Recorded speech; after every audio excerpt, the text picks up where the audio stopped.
today's video is going to be on this hair. I used a 1.5-inch curling iron for this, not the wand, the ones with the clamp, and I do give you guys some tips on how I use the clamp, because I know when I first got it like a few years ago, I was so used to using the wand without the clamp that I honestly forgot how to use the ones with the clamp, because I would get these little indents in my hair. So for those of you who have been using the wand for a few years and want to switch back to the curling iron, this will be like sort of a refresher for you. And so if you want to see how I got this hair, then stay tuned. So as you guys can tell, my hair is pretty greasy. I wore it straight for like 2 days already, and now I want to get another day or two of wear out of my hair before I wash it again. I only wash my hair like twice a week. So after I wash my hair, I will let it air dry and then I will straighten it, and I'll wear it straight for like a day or two, just because I don't like doing curls on like fresh clean hair. So I'll have it straight and smooth for 2 days, and then it starts to kind of get greasy and it starts to get stiff and just like, you know, crazy looking. Like if I can't just flip my hair back and forth, it just doesn't sit right. So what I'll do then is curl my hair. So the first thing I do is take some dry shampoo. This is the Batiste Show-Stopping Heavenly Volume. And I'll just take this to the roots. I'll just kind of part my hair and spray it all around, and then I'll start to work it in as if I'm like shampooing my hair. So I'll just start massaging at the roots. This is just gonna help absorb any like excess oil, just freshen up the roots especially. Just making sure that my hair doesn't look like powdery or anything like that. Really massaging in that dry shampoo, because this does leave like a white powdery finish. Like I'll show you. See how it looks like white up here? So you want to really massage everything in, especially if you have darker hair. Okay, so now that that's massaged in, I have some pretty good volume going on, and I have my curler ready to go. I turned it on before I started this video, and this is just the CONAIR Instant Heat. This is a 1.5-inch barrel. It's super cheap. It's like $30 or something like that, and I've used it for like 2-3 years now. Never had an issue with it. It smooths my hair. I have a few like curling irons that are more like wands, which I'll use for different types of curls. But for like that soft, effortless, wavy look, I think it works best with one of these with a clamp. So for those of you who have been using the wand for a long time and forgot how to use the clamp, this video is going to be great for you. I remember when I first got it, I literally had to watch YouTube videos on how to use a curling iron with a clamp, because it had been so long and I just kept getting these little crimps in my hair. So I just like to section off like about more than half of my hair at the top of my head, because I have pretty thick hair.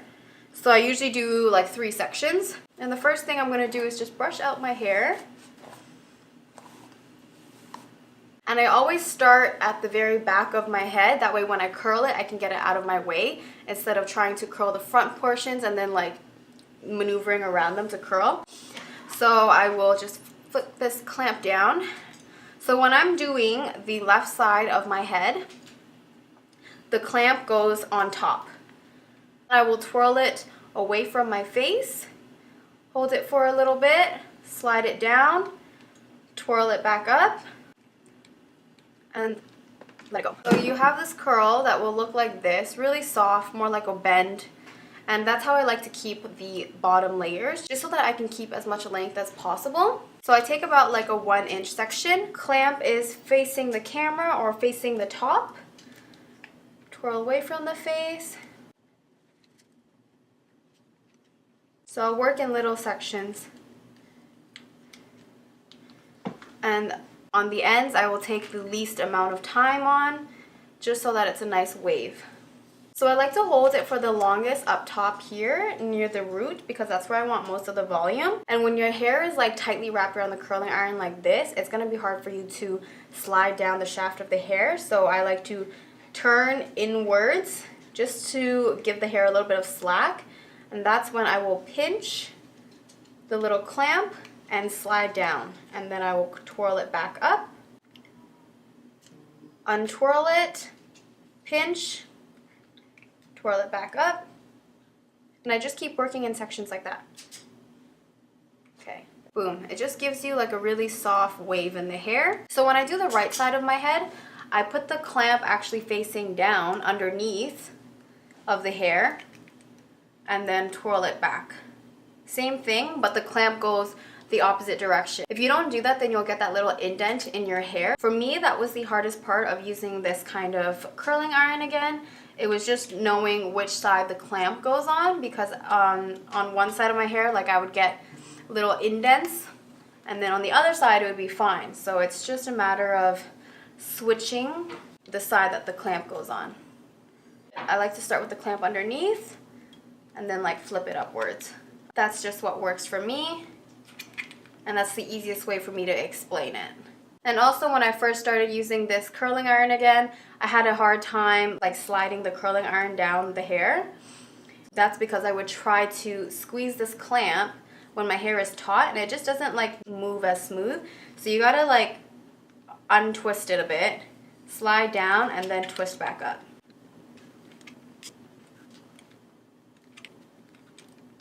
And the next section I'll do, I basically just section off the crown right here. And I'm gonna curl this last. That's the part that I care about the most. And I'll just clip it up here. And I'm just going to repeat everything I did down here up top. So I'm gonna speed through this part.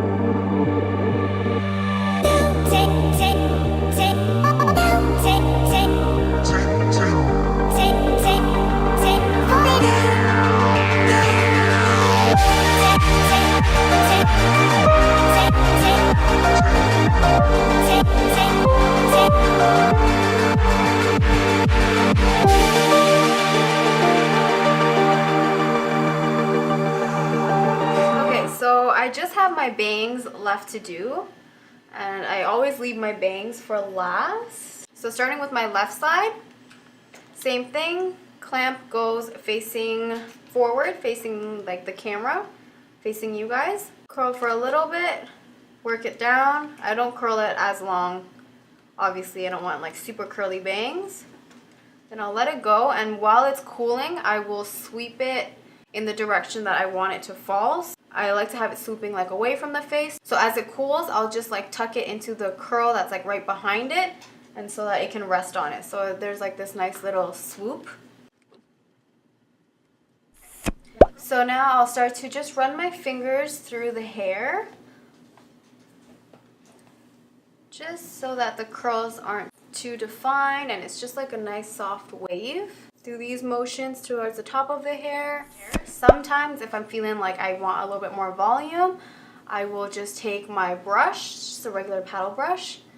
So I just put that top layer back here, take the under layers, hold it really gently, and just kind of brush upwards like a light teasing. Right here. And then you can put the top layer there, and it'll be nice and smooth because you did not tease it or anything.